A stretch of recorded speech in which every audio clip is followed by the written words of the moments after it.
You know, I was sitting here reading an article about Native Instruments backtracking on the decision to discontinue legacy software. And I actually wanted to do a video on that intro.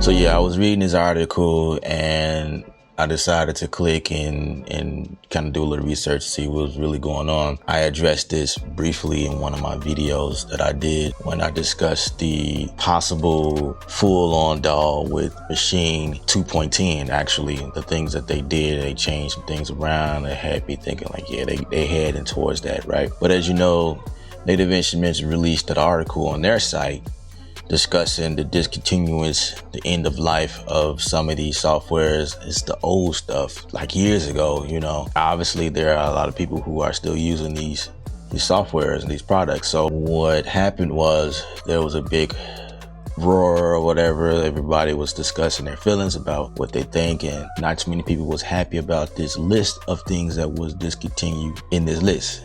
So Native Instruments been watching the feeds and decided to go in and address some of that. But here's the deal. I don't think Native Instruments is backtracking. It's more so a update or a clarification of what they're doing. Because I think the article originally, I guess it was worded in a way where they just deleting it and getting rid of it, and that's it, that's all, right? So what they did was they went back and addressed the situation. They clarified it, and basically what it is that the old products that you have is not being supported. Meaning if you have an operating system that is using these old products, you can use them as long as you need to.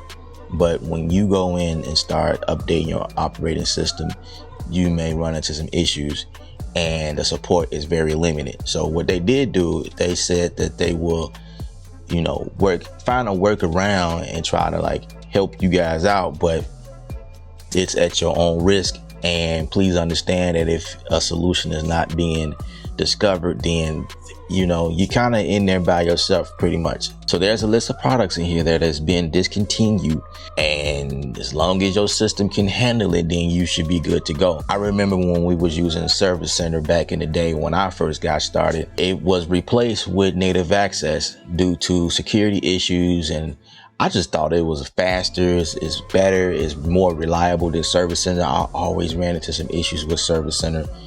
Some of my products wouldn't update, and it was just really crazy how that thing worked, but that was just the way that it happened. So the old products, I don't think work with Native Access because that's the older stuff. So my opinion about all of this that's going on, I get it, you know, you have products you bought years ago and you still want it to work.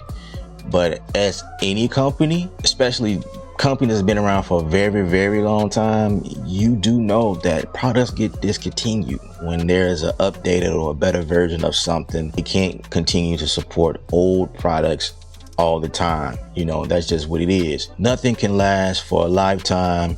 Everything must come to an end. That's just the cycle of life. That's just how it goes. But that just gives me another reason to admire Native Instruments, because they're at least making an effort to address the situation. They're talking to the community, letting y'all know what's up. Like, hey, you can still use the products, but this is what it is. So that's my 2 cents. That's all I have for you guys. I'm Ella from Creative Sound. Remember, music's art. You're the artist. Paint your picture. I'll leave a link to this article in the description area.